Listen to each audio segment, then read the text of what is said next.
hard when you got off. That you got hard when you got off. That you got hard when you got off. That you got hard when you got off. Will you please help us welcome the Irreverent Reverend, your freaky deacon, the one, the only, Mr. Art Zealous. I love you so.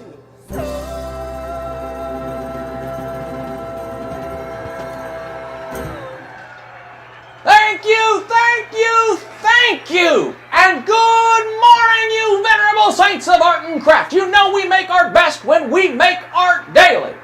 So I just know you are going to cross your heart for art.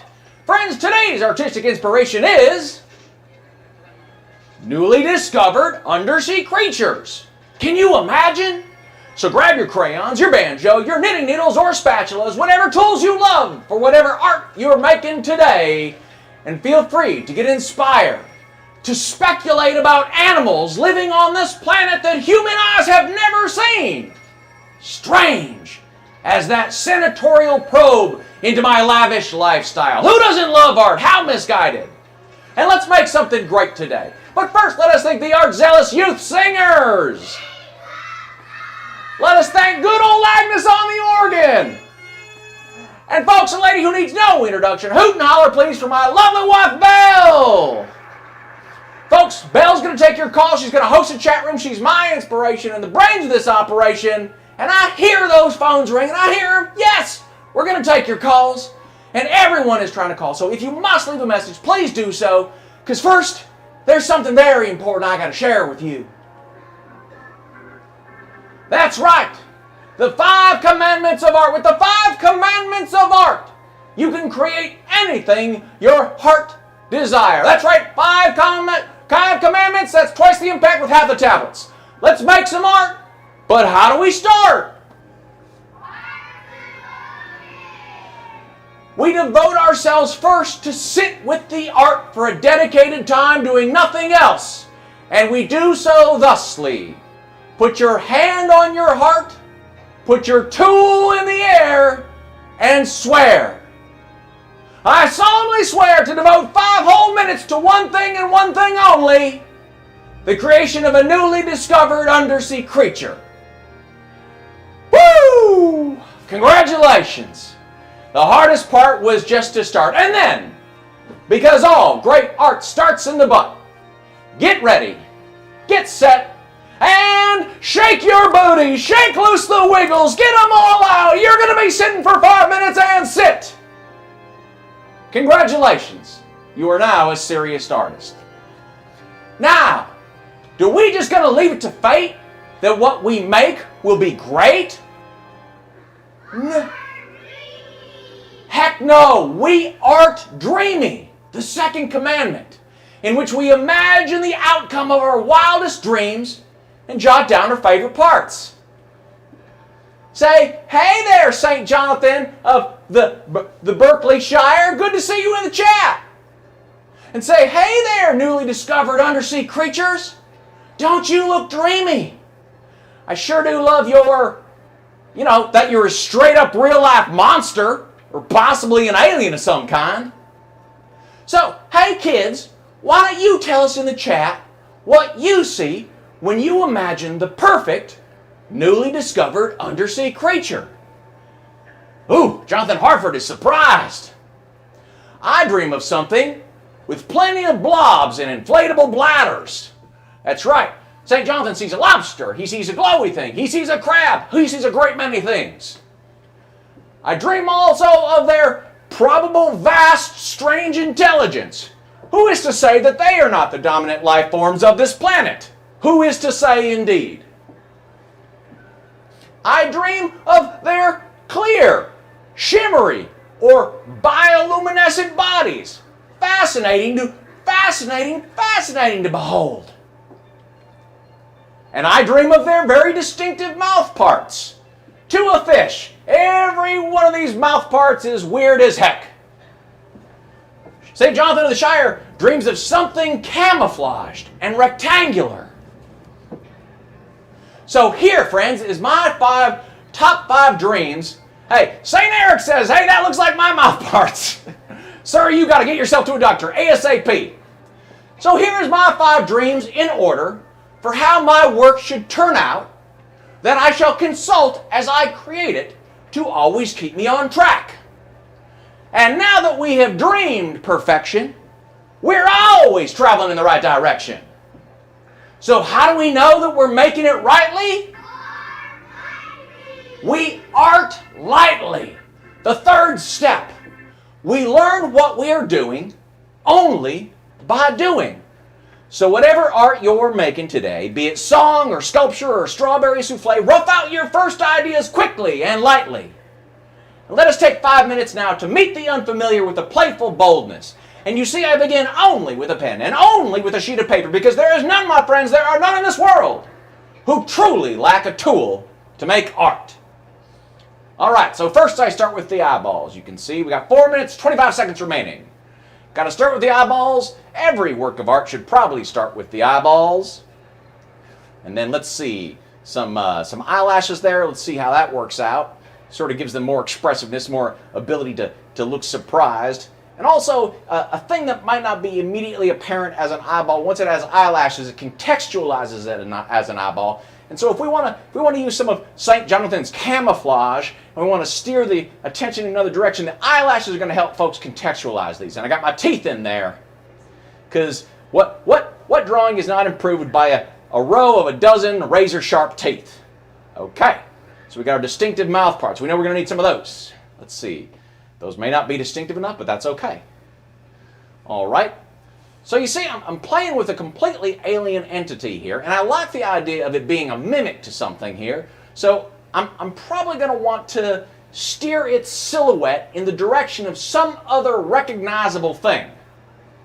In this case, I'm going to figure it out later. I'll put a can of tuna in there now. I think that's funny. A deep-sea creature mimicking a can of tuna, that's funny. Like, you just pick it up, take it home, and open it up, make tuna salad, and it pops out like that. Look at that. That's something. That's something, ain't it? Okay, we got 3 minutes remaining. Okay, draw a little fish on there to indicate. Now, you might think that this is some sort of hermit crab who found that can of tuna and just crawled inside it. And I think that undermines the idea of a mimic that is going to leap out at you and scare you. So let's probably go in a different direction with that. Let's find something that looks less found art, something that's less accidental. And fill in these eyes here. And again, we just got to art lightly. Art lightly. This is the first pass here. Put in some things we think are going to be desirable elements, and then we can consider them later here, because nothing you see is etched in stone. What else I got here? Okay, let's see. So maybe the eyeballs are nested in a sea of eyeballs. Maybe that's interesting. Okay. Maybe they are eyeballs, but they look like something else, like maybe a lollipop or a, I don't know, vase of flowers. That's funny. Like somebody gives you a vase of flowers and you're like, ah! That's funny. It's got some potential there. All right, and you can see I'm just playing with shapes here, right? I'm connecting these tendrils, because you got to have tendrils, folks. Can't do this thing without tendrils. Going to connect the tendrils to the body here. 1 minute, 45 seconds remaining. What else can we do with this? Okay, I think we should spend the remaining 90 seconds here just doing a couple little riffs. So like, what if we did the flower pot here? Where do we go? What is the recognizable shape of the flower? Is the silhouette of a flower something we can use for a sea creature? Let's draw the silhouette of a flower pot here. Just kind of take a peek at what that might be like. And again, it's just got to be the lightest of possible sketches. I'm using a pen and paper, and you can sketch lightly even with a pen. And look at that. So that gives me a very, very strong idea of what the silhouette that I might be going for is, what a flower silhouette looks like. So I think there's some potential there. Okay. All right, Agnes. All right, Agnes. Well, okay, all right, thank you. Got to get the last word in. Agnes is telling us that we only got a minute left. In the only term she knows, the beautiful playing of an organ. Well, let's see. What if there was a little... okay, so it's a flower pot, but then it's got like a little tongue sticking out that is maybe the card. It tells you got a secret admirer. There's some potential here. I think this is definitely the direction I'm going to want to go with this thing. Okay, all right. So we've got 30 seconds remaining. So just like get down what we can here. And the faster you go, the better this is going to be. None of this has to be permanent. This is only to pin down, to rip from the ether some vague ideas that we can explore. Okay? All right, not too shabby. Okay, got 10 seconds left here. Maybe another kind of flower bouquet, like a flower bouquet like you might get. All right, and stop. All right, Agnes. All right. You got us. You got us. Well, congratulations, my friends. Because now you and me, we got a baby little work of art. Look at that. Every work of art that was ever made was started from scratch, just like yours. And in the imagination, there are ideas uncountable, and they are glorious. But the one thing they ain't is real. But ideas without action, there can be no communication, no result, no reward. But with action, you can hang that beauty on a fridge. And you say, well, Zal, this is only doodles. This ain't a real work of art. It's only little doodles. You know who's telling you that, don't you? That's right. That's old Scratch. That's old Scratch want to make his mark. You want to make something, there's always that little voice inside of you that says, scratch that out. You're not good enough. You're too old, Zell, to be a child prodigy. Every negative idea that occurs to us that obstructs our internal path to liberation and saps our energies to create something great, well, that is just old Scratch talking to you. And he a liar. So what do when we hear old Scratch whisper to us? We say coconuts to that. So we grab all those quibbles from the air. We squeeze them down into a little coconut. We got that coconut right here, and then we take that coconut and we huck it in the ocean. We say coconuts to that. Coconuts to that, old Scratch. Because art is an iterative process, and we ain't got to make it perfect if we can always make it better. And folks, the creative confessional of the airwaves is now open, and these phone lines are blowing up. So call that number with any artistic worry, big or small, and we will strategize your salvation. You got crafting consternations? That's right, I said consternations. Well, we have your artful solutions. And if you are bedeviled by blockages, dial the number down below and we will open your heart to art live on the TV. Oh, folks, we got a call coming through right now. We got a call coming through right now. Here, let me put it through.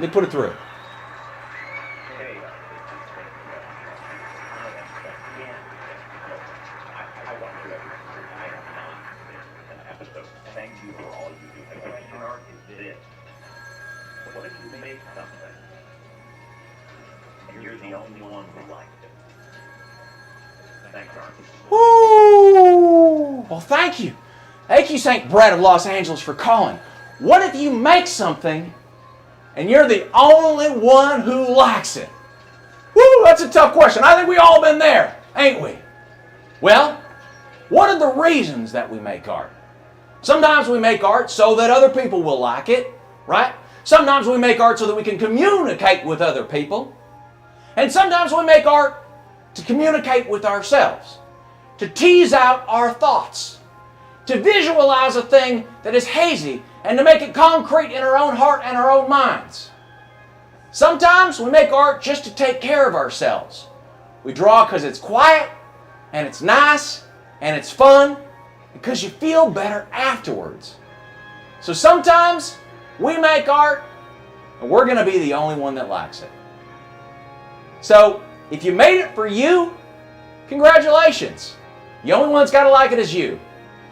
And if you made it for someone else, maybe it's time you made something new.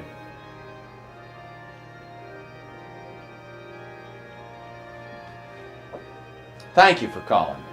Thank you for tuning in every week. So, I took my little doodle here, and I took a snap on my phone. I brought it into my computer, and I set another timer. So let's see where my little doodle might go if I spent a whole hour working on it. Well, I'm going to concentrate on the flower pot, because that made me laugh. And for the flowers, I'm going to draw out lilies, because that's more evocative of a gravesite, which is funnier to me as well. and then I start to fill out the shape of it. It's uncanny symmetry, but not too exact. It's bioluminescence. It's swollen bladders. Of course, many, many tentacles. And we got to get our labels on there so you can see what I'm talking about. And sure enough, 1 hour later, this is what I got. And as Leonardo da Vinci said, the leader of the Ninja Turtles, a work of art is never finished. It is only abandoned. And done is better than perfect, and perfect ain't done. Is everything as I dreamed? Is everything I wanted represented in the genuine article? Well, please allow me to present this work, as every artist must do, for your critical evaluation. 1. Straight up monsters. Is this thing a monster? You better believe it's a monster. 2. Oh, those blobs and inflatable bladders. Oh, look at that. We got blobs. We got a big central blob. We got pustules growing out of that. Oh, look at them. Look as they grow. Look at them. Look at them. Perhaps slime covered. Those green pustules we have. Oh, those are bladders. You know they just swell and undulate. Probable vast strange intelligence. Whenever you have a single unblinking eye, you can be sure that you are being inspected by an otherworldly creature. Next, clear, shimmery, or bioluminescent. Look at the little sparkles of light, iridescent from that flower. And finally, distinctive mouth parts. You will see I have my little secret admirer card there, dangling like the undersea lure of a strange undersea creature. And you will see that the top of the vase is also covered with a ring of terrible, sharp, and fearsome teeth. So would you call that distinctive? I would call that also distinctive. So thank you, friends, for the opportunity for me to present and exhibit my work to you. Honest feedback is a generous gift. For when we wish to develop a work beyond our own capacity, we must see through eyes other than our own. That's why every artist must be able to give and take honest critique. So how do we grow when we're done and we show? We art kindly. We're kind first to ourselves in the process and then also to others. We artists, we invest ourselves greatly in the things that we make, so handle those things with care and compassion. If another artist asked me for an honest critique of this work, and I'm saying they asked me, and I'm saying they said honest, I can take it, Zell, I can take it. You give it to me straight, Zell. I trust your sensibilities. Well, this is what I might say. First, I would thank them for the opportunity to enjoy their work. I would compliment in the overview what I thought they did well. Sir, I think that this is a funny concept. I think that it is luridly executed. Next, I would identify what I feel is the biggest opportunity for this work to improve. I might say, sir, I think the color story is a tad over-seasoned. I think you could do a better job bringing the foreground up from the background by using contrasting colors. And then finally, I would close it out by telling them my most favorite part. And I must especially compliment you, Mr. Zealous, on the secret admirer card used as a lure here. I think that's very funny. And if I was the artist that got that critique, I would thank them right back. I'd say, thank you, sir. Thank you for your honest critique. Critique is always a gift. If I get my feelings hurt, which happens when you're taking critique, there's no need to explain yourself or say what you were going for. No. Only thank the critic for their bravery and generosity of spirit. They have given you what you need to improve. Friends, your very favorite artist was once a beginner, just like you. So we want to see what it is you made. Tag Zealous Art Revival on Instagram, and next week we're going to show it on the TV. We're going to show it on the TV. So, if this program has helped you, if this message of art has moved you, I am asking you to make a simple $1,000 donation to Art's ministry right now, at this moment, or whatever amount this has been worth to you. It's not really about the money for me. I just thought I might look nice in a solid gold suit of armor.